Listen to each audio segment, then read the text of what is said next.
Hello दोस्तों, कैसे हैं आप सब। आज की हमारी कहानी है बहन बेटी में फर्क। कल फोन आया था राशि का। 1 बजे ट्रेन से आ रही है। किसी को स्टेशन भेजने की बात चल रही थी। आज राशि ससुराल से दूसरी बार दामाद जी के साथ आ रही है। घर के माहौल में एक उत्साह सा महसूस हो रहा है।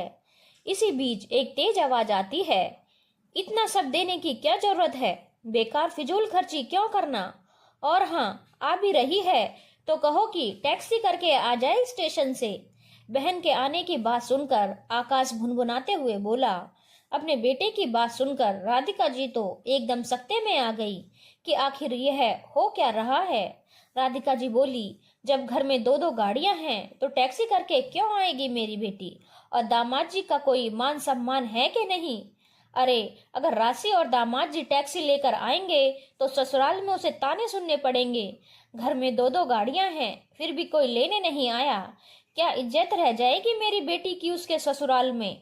मैं खुद चला जाऊंगा उसे लेने। तुम्हें तकलीफ है तो तुम रहने दो। पिता गगन जी गुस्से में एक सांस में यह सब बोल गए।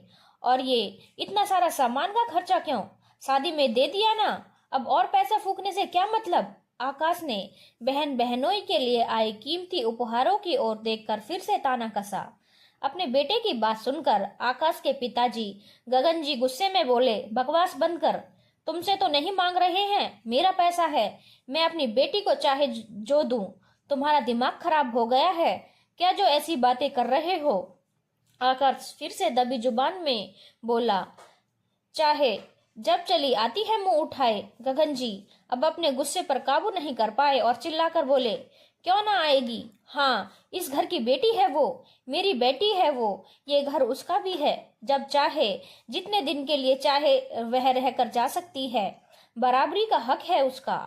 आखिर तुम्हें हो क्या गया है जो ऐसा अनाप शनाप बके जा रहे हो। अब बारी आकाश की थी। मुझे कुछ नहीं हुआ है पिताजी, आज मैं बस वही सब बोल रहा हूँ जो आप हमेशा बुआ के लिए बोलते थे। आज अपनी बेटी के लिए आपको बड़ा दर्द हो रहा है, लेकिन कभी दादाजी के दर्द के बारे में सोचा है।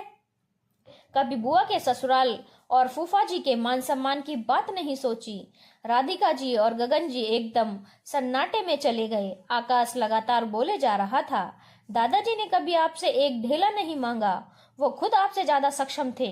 फिर भी आपको बुआ का आना, दादाजी का उन्हें कुछ देना नहीं सुहाया क्यों।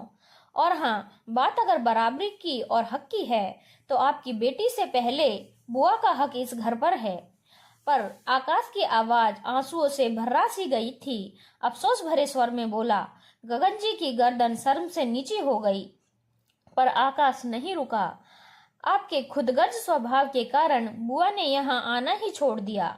दादाजी इसी गम में घुलकर मर गए। और हाँ, मैं खुद जा रहा हूँ स्टेशन राशि को लेने, पर मुझे आज भी खुशी है कि मैं कम से कम आपके जैसा खुदगर्ज भाई तो नहीं हूँ। कहते हुए आकाश कार की चाबी उठाकर स्टेशन जाने के लिए निकल गया। पिता आंसू पोंछते हुए अपनी बहन मालती को फोन लगाने लगे। ऐसा लगा कि दीवार पर लगी दादाजी की तस्वीर जैसे मुस्कुरा रही थी। धन्यवाद दोस्तों, अगर आपको कहानी अच्छी लगी हो तो चैनल को लाइक, शेयर और सब्सक्राइब करना ना भूलें।